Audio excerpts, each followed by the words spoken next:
तदालये कृष्णाय कृष्णभक्ताय तद्भक्ताय नमो नमः।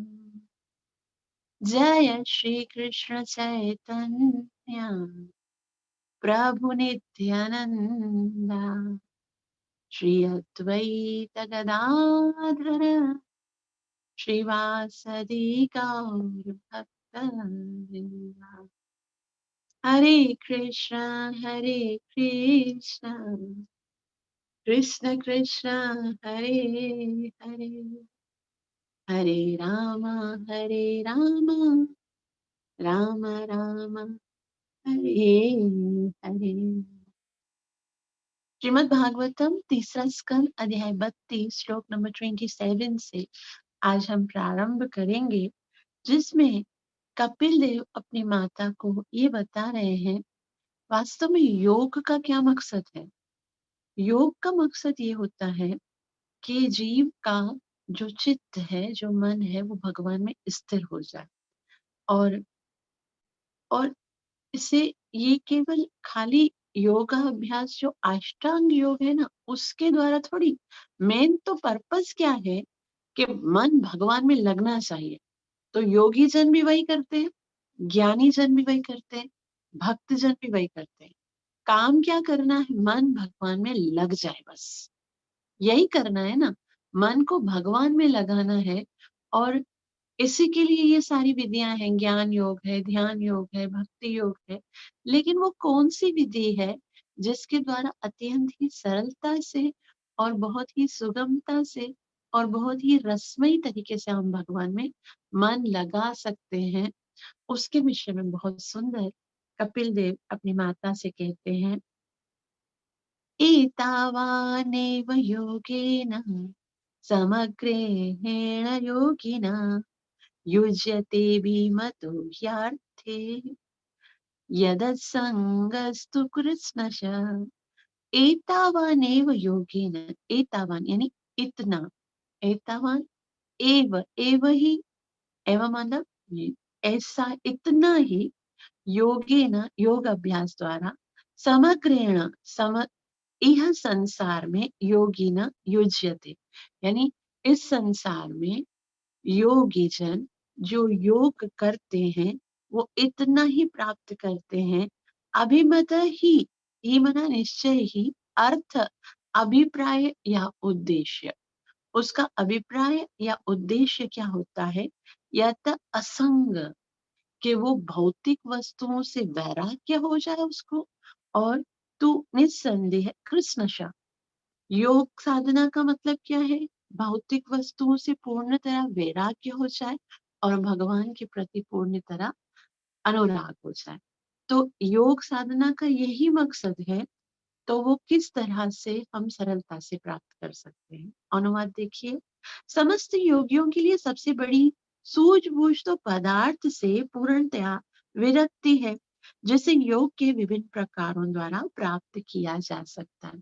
तो इतना जंगल में जाना, फिर जंगल में जाकर ध्यान करना, ध्यान करने के बाद उद्देश्य यही है कि मन भगवान में लग जाए, मन संसारी आसक्ति से दूर हो जाए।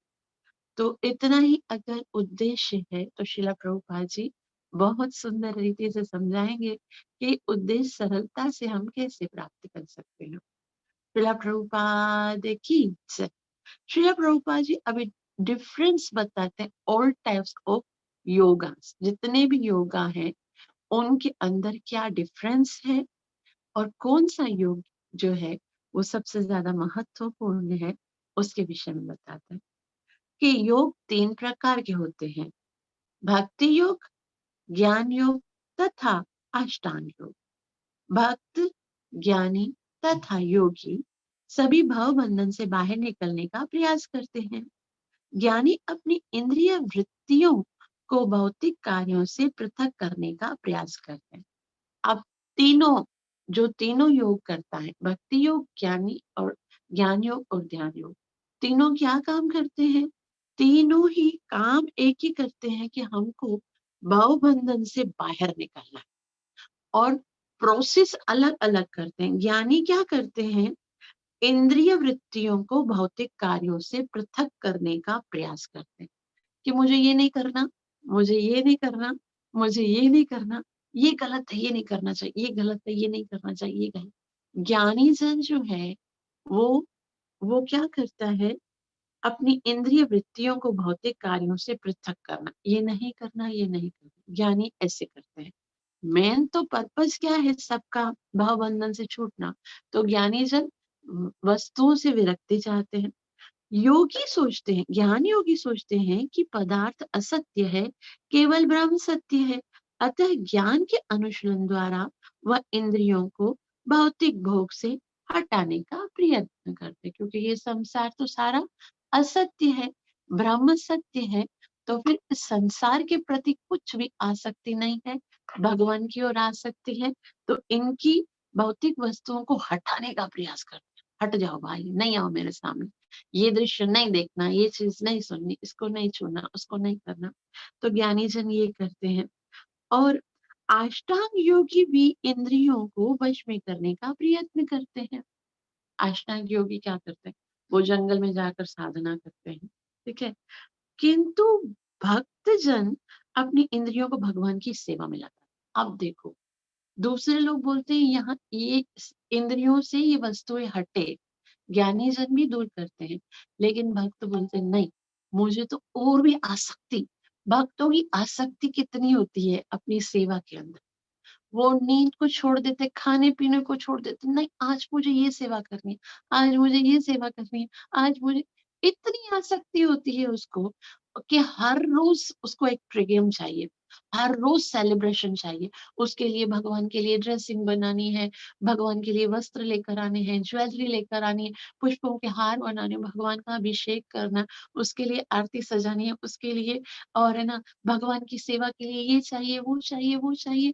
हर वक्त माइंड जो है वो इस तरह से है ना अपना व्यस्त रखता है भक्त।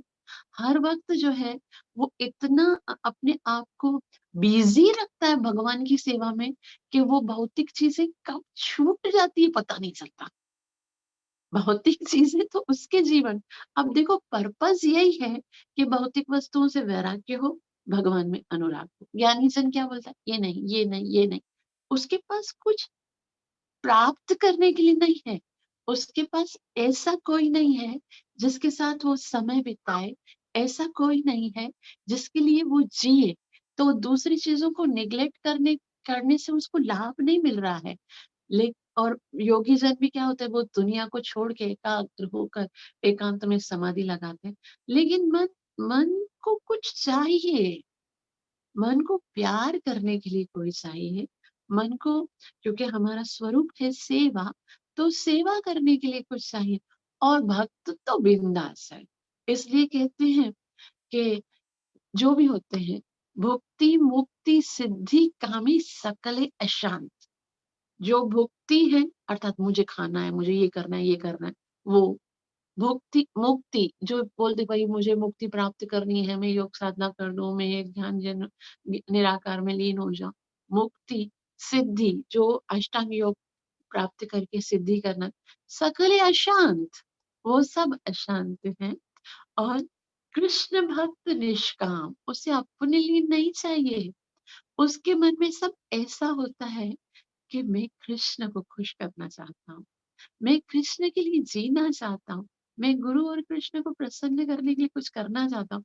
तो अपने लिए कुछ नहीं चाहिए, इसीलिए शांत है। तो यहाँ श्री प्रभुपाद जी कितना सुंदर बता रहे हैं कि योगी जन सोचते हैं कि पदार्थ असत्य है, केवल ब्रह्म ही सत्य है। अतः वे ज्ञान के अनुशीलन द्वारा वह इंद्रियों को भौतिक भोग से हटाने का प्रयत्न करते हैं। अष्टांग योगी भी इंद्रियों को वश में करने का प्रयत्न करते हैं। किंतु भक्त जन अपनी इंद्रियों को भगवान की सेवा में लगाते हैं। अतः ऐसा प्रतीत होता है कि भक्तों के कार्य ज्ञानियों तथा योगियों से श्रेष्ठ है, क्योंकि उनको कुछ मिल गया ना, इंद्रियों को कुछ एक्टिविटीज मिल गई करने के लिए। तो एक चीज अगर है, जैसे आपके सामने अगर एक बहुत ही सुंदर फ्लावर है जो बहुत सुंदर दिख रहा है, बहुत कोमल है, बहुत सुगंधित है, तो आप उसको देख रहे हो, तो सामने अगर उसके सामने अगर कोई मुरझाया हुआ कांटों का कोई वृक्ष है, तो आप उसको क्यों देखोगे? नहीं देखोगे ना। आपके पास इतना सुंदर जब तो भक्त के पास इतने श्याम सुंदर की सेवा करने के लिए उसकी इंद्रियों को कुछ मिल रहा है ना। आंखों को भगवान के दर्शन मिल रहे हैं, कानों से भगवान की कथा को श्रवण करने को मिल रहा है, और मुख से भगवान के पवित्र नाम का कीर्तन करने को मिल रहा है, हाथों से कृष्ण की सेवा करने का अवसर मिल रहा है।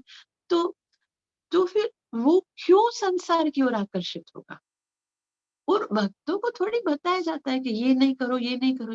भक्तों को बताया जाता है क्या है कि आपको ये करना है। अब आपको क्या करना है?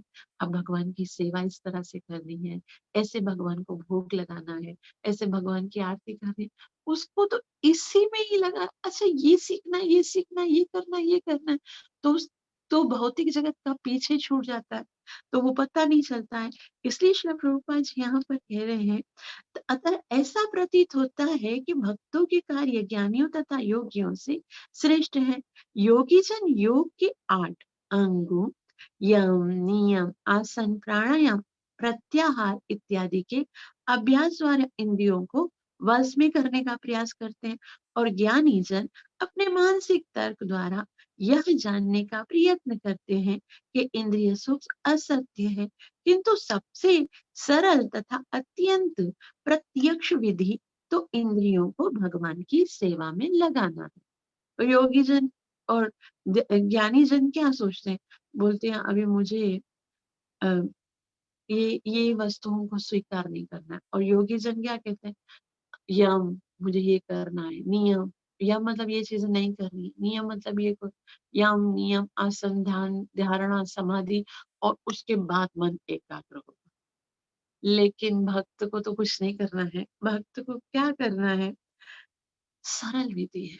मुझे प्यार हो गया है कृष्ण से, और मुझे उसको खुश करना है बस।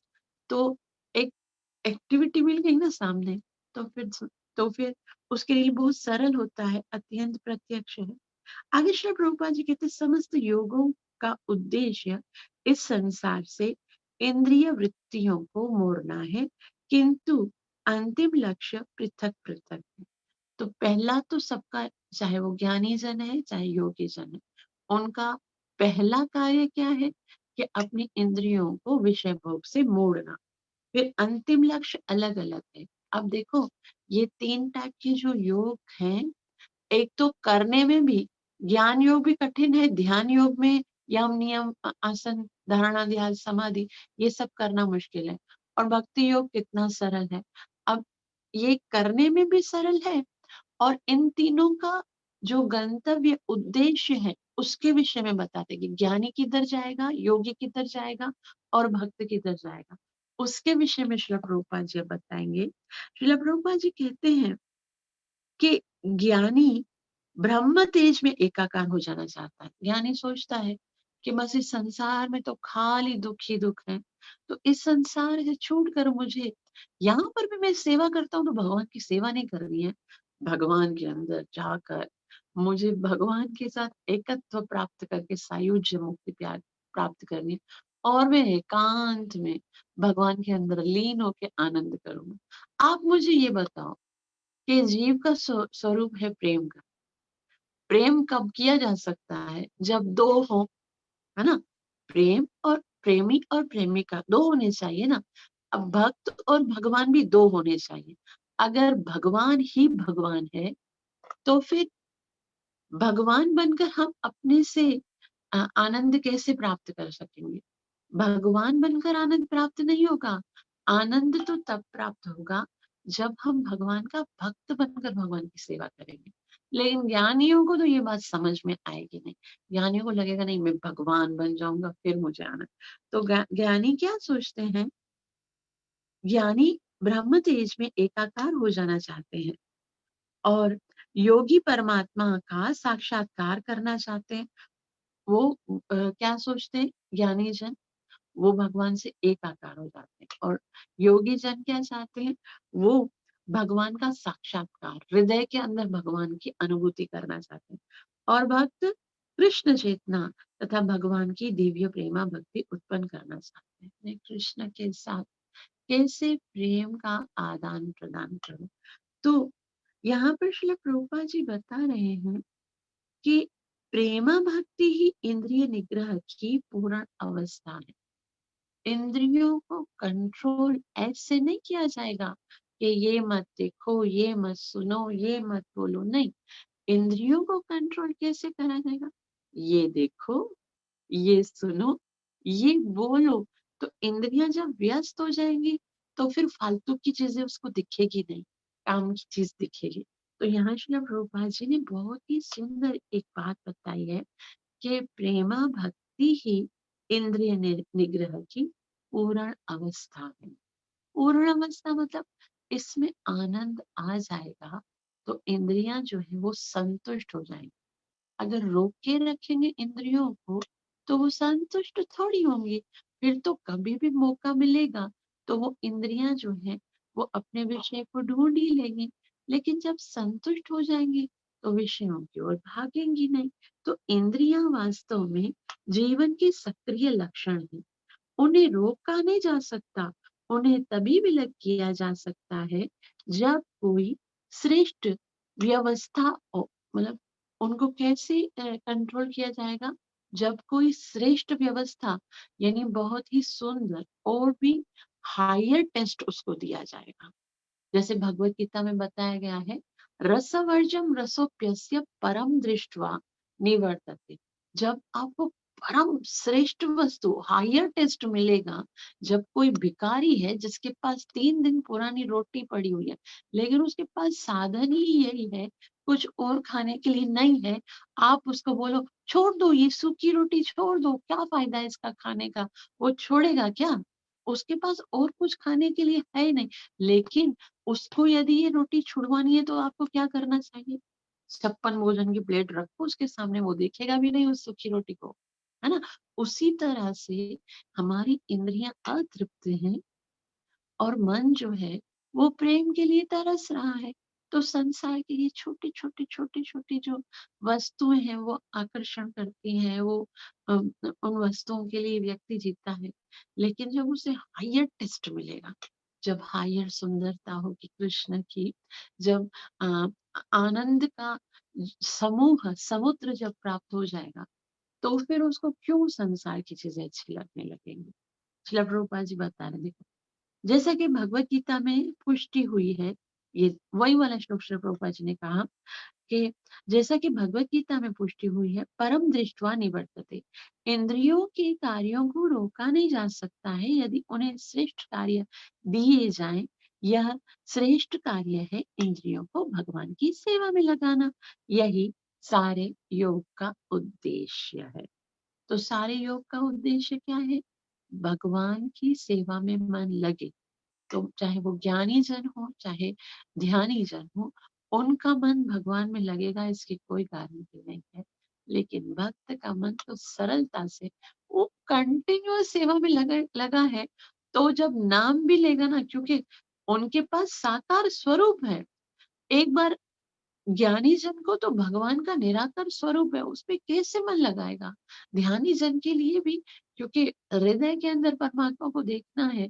उस परमात्मा को जब कभी उसने देखा ही नहीं है तो कैसे उसको लगा? लेकिन भक्त के लिए सरल है। आप देखो, भक्त खाली अपने अपने जो इष्ट है जिनकी वो सेवा करता है, खाली एक बार उसका नाम ले, खाली नाम लेना भी दूर की बात है, खाली सोच भी ले कि ये मेरे स्वामी हैं, मेरे प्राण धन है, और एक बार उसके मुख से निकलता है मेरे गोपीनाथ, अब क्या रह गया संसार के बारे में सोचने के लिए? कैसे नहीं लगेगा उसका मन उसके अंदर? क्योंकि वो प्राण प्राण से भी ज्यादा तो प्रेम करते हैं अपने अपने इष्ट से। तो कितना सरल है उसके लिए अपना मन भगवान में लगाना। तो श्रील प्रभुपाद जी बोलते हैं, उद्देश्य तो यही है कि मन लगे भगवान में। तो ये सरल कैसे है? भक्ति योग के द्वारा। और फिर और जो आध्यात्म आगे कपिल देव बताते हैं, जो इस भक्ति योग से विमुख है वो तो वो तो वो ये सोचते हैं कि ये जो भगवान है, उसको क्या है, ये कण-कण में है। ये तो भगवान जो है उसका कोई स्वरूप नहीं है, वो जो स्वरूप है वो तो कल्पित स्वरूप है, हमने खुद से बनाया है, उस वो कैसे भगवान हो सकता है? और अ, वो प्रत्येक वस्तु को ये सोचते हैं कि ये भगवान निराकार है और प्रत्येक वस्तु में उसका कोई स्वरूप नहीं। उसके विषय में बताते हुए कहते हैं, जो ज्ञानी जन होते हैं, कपिल देव कहते हैं, ज्ञानमेकं पराचीनम् इन्द्रिये ब्रह्म निर्गुणम् अवभात्य अवभात्यर्थरूपेण भ्रान्त्या शब्दादिधर्मणा ज्ञानमेकं पराचीन। ज्ञानम एकम यानी वास्तविक ज्ञान क्या है? प्राचीन।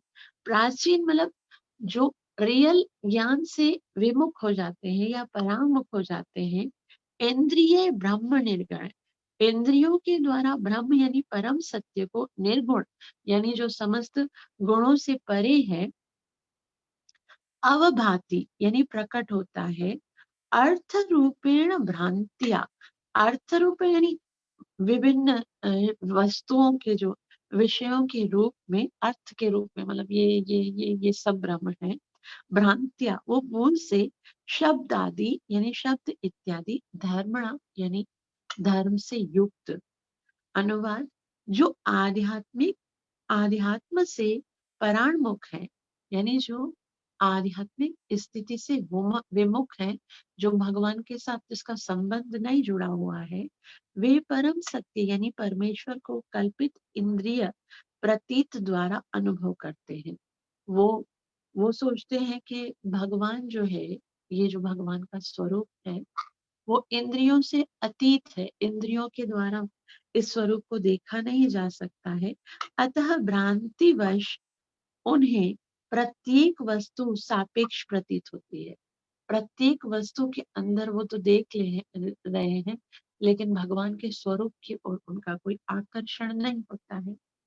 श्रीला प्रभुपाद की जय।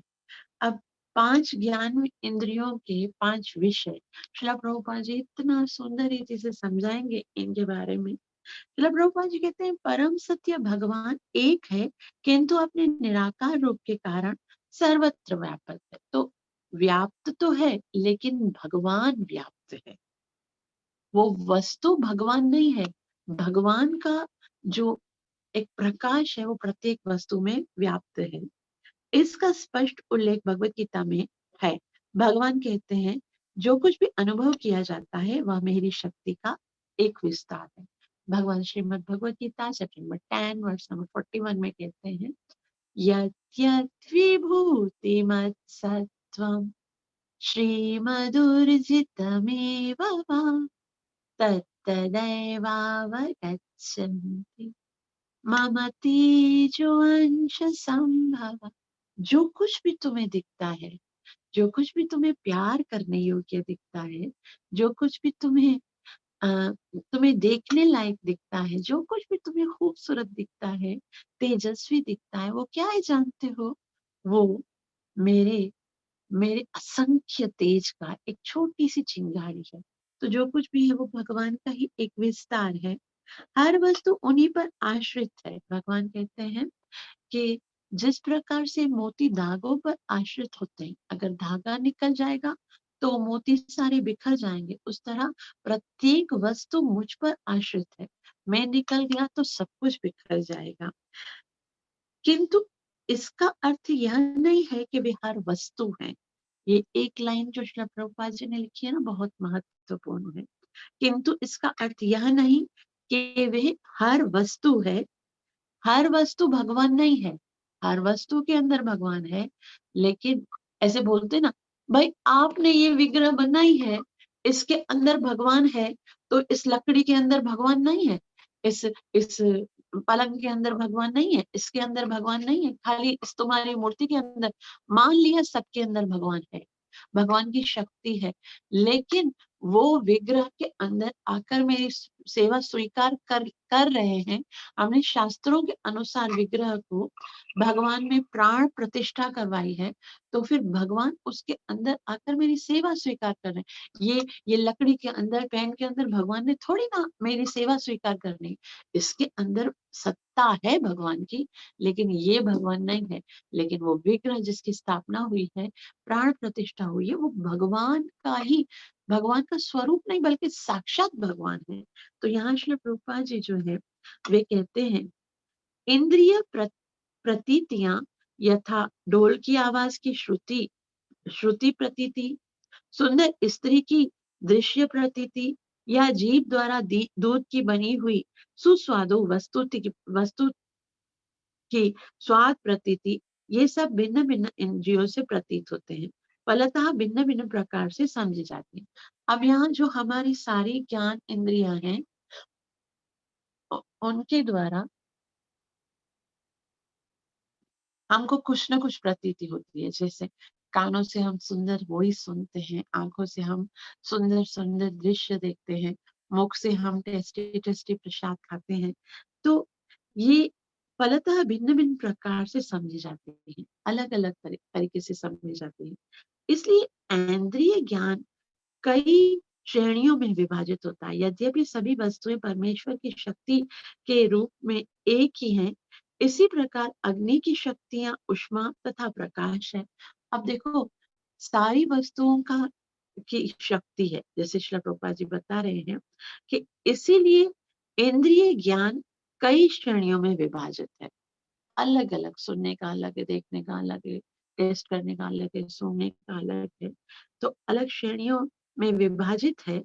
यद्यपि सभी वस्तुएं परमेश्वर की शक्ति के रूप में एक ही हैं, वस्तुओं के अंदर भगवान की शक्ति वो एक ही है। इसी प्रकार अग्नि की शक्तियां, अब आगे बता रहे उदाहरण देकर, अग्नि की कौन सी शक्तियां हैं?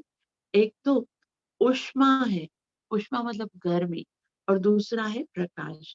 और इन दोनों शक्तियों के द्वारा अग्नि कई रूपों में प्रकट हो सकती है। मायावादी चिंतक इस विविधता को असत्य घोषित करते हैं। मायावादी चिंतक क्या सोचते हैं कि ये जो विविधता है, यानी वस्तुओं के अंदर जो विविधता है वो क्या है? असत्य है। वो असत्य मानते हैं इसको। किंतु वैष्णव चिंतक ऐसा नहीं मानते। वे उन्हें भगवान से अभिन्न मानते हैं, क्योंकि इनसे भगवान की विविध शक्तियों का प्रदर्शन होता है। तो भगवान ही का एक स्वरूप है, अभिन्न है भगवान से संसार की सारी वस्तुएं, क्योंकि इससे भगवान की विविध शक्तियां ही प्रदर्शित हो रही हैं। वैष्णव दार्शनिक इस दर्शन को स्वीकार नहीं करते कि परमेश्वर सत्य है और यह सृष्टि असत्य है। जो भगवान ने बनाया है वो असत्य नहीं, वो टेम्पररी हो सकता है, लेकिन उसका एक अस्तित्व तो है। तो भक्त जो है वो इस संसार को असत्य नहीं कहते हैं, जैसा कि ज्ञानी जन क्या कहते हैं? ब्रह्म सत्यम जगन मिथ्या। यद्यपि यह उदाहरण दिया जाता है कि सारी चमकने वाली वस्तुएं सोना नहीं होती, किंतु इसका अर्थ यह नहीं होता है कि चमकने वाली वस्तुएं असत्य है। वो भले सोना नहीं है, ये भौतिक जगत भले आध्यात्मिक जगत की तरह चिन्मय नहीं है, लेकिन अगर सारी वस्तुएं सोना नहीं है चमकने वाली, तो इसका मतलब ये नहीं कि उनका कोई अस्तित्व नहीं, वो सोना नहीं है, लेकिन वो है तो सही। वो आर्टिफिशियल ज्वेलरी है तो सही, ऐसा तो नहीं बोल सकते कि वो है ही नहीं, वो असत्य है। तो श्रील प्रभुपाद जी इसी बात को समझा रहे हैं कि उदाहरणार्थ सीपी सुनहली प्रतीत होती है। इसका सुनहली रंग आंखों आंखों की प्रतीति के कारण है, किंतु इसका अर्थ यह नहीं है कि सीपी असत्य है। तो सीपी के अंदर रंग जो है वो सुनहरा है, तो सुनहरे ये आंखों की प्रतीति है, मतलब आंखों को ऐसा दिखता है। इसका अर्थ ये नहीं है कि सीपी असत्य है तो सही, तब तो दिखती है। अ, तभी तो यद्यपि उदाहरण दिया जाता है कि सीपी जो है सुनहरी प्रतीत होती है, इसका सुनहरा रंग आँखों की प्रतीति के कारण है। तो आँखों के द्वारा उसको देख रहे हैं, लेकिन उसका वस्तु वस्तु का वो एग्ज़िस्ट तो करती है ना, वो असत्य तो नहीं है ना। तो इसी प्रकार भगवान कृष्ण के स्वरूप को देखकर कोई यह नहीं जान सकता है कि वास्तव में वे क्या हैं, किंतु इसका अर्थ यह नहीं है कि वे असत्य हैं। भले भगवान के विषय में सोच नहीं सकता जीव कि ये कैसा, क्योंकि भगवान भव्य है, भगवान तो अ, सर्वशक्तिमान है। लेकिन वो इतना तो सोच सकता है कि ये भले मैं उसको समझ नहीं पा रहा हूँ, लेकिन वो है तो सही।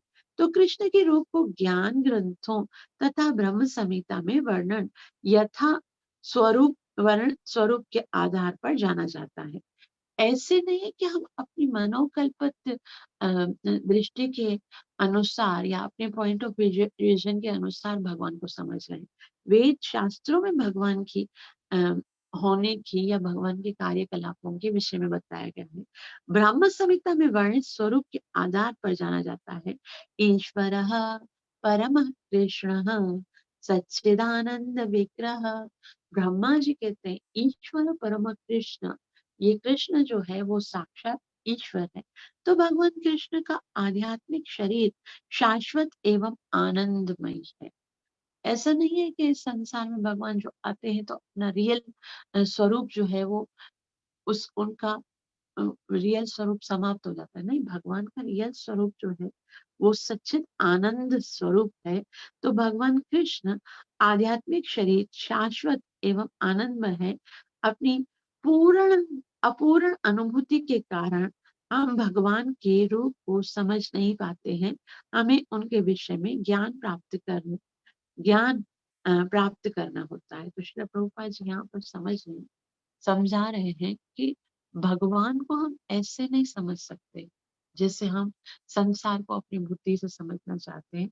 भगवान को समझने के लिए आध्यात्मिक ज्ञान की आवश्यकता होती है।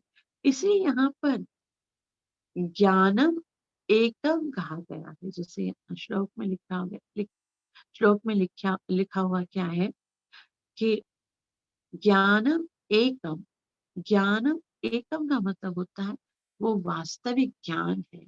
शुरू शुरू वाला जो वर्ड है उसमें बताया गया।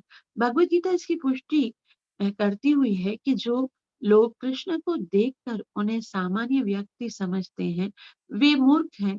वे भगवान के असीम ज्ञान शक्ति तथा ऐश्वर्य को नहीं जानते हैं। क्यों?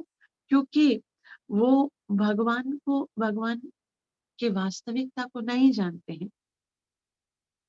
हमें इनके विषय में ज्ञान प्राप्त होना चाहिए। इसीलिए यहाँ पर ज्ञानम एकम कहा गया है। भगवत गीता इसकी पुष्टि करती है कि जो लोग कृष्ण को देखकर उन्हें सामान्य व्यक्ति समझते हैं वे मूर्ख हैं।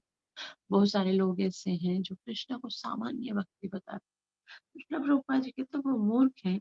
वे भगवान के असीम ज्ञान शक्ति तथा ऐश्वर्य को नहीं जानते हैं। तो भगवान ने इतना सुंदर संसार बनाया है, वो संसार को देखकर उसी में भगवान को रियलाइज करते हैं, लेकिन भगवान के अस्तित्व को वो समझ नहीं पाते हैं। तो वे भगवान की असीम ज्ञान शक्ति तथा ऐश्वर्य को नहीं नहीं जानते हैं। भौतिक इंद्रिय कल्पना से निष्कर्ष निकलता है कि परमेश्वर स्वरूपहीन यानी निराकार है। ऐसी ही कल्पना के कारण बद्ध जीव माया के वशीभूत होकर अज्ञान में रहता है। तो श्रील प्रभुपाद जी पूछते हैं ये जो कल्पना है कि भगवान जो है उनका स्वरूप मिथ्या है, तो ये इसके कारण परम पुरुष को भगवत गीता में उन्हीं के द्वारा उच्चरित वाणी से समझाया जा सकता है कि जहां वे स्वयं कहते हैं कि मुझसे श्रेष्ठ कुछ भी नहीं है। भगवान कहते हैं ना, नमाम, मुझसे श्रेष्ठ कोई भी वस्तु है ही नहीं।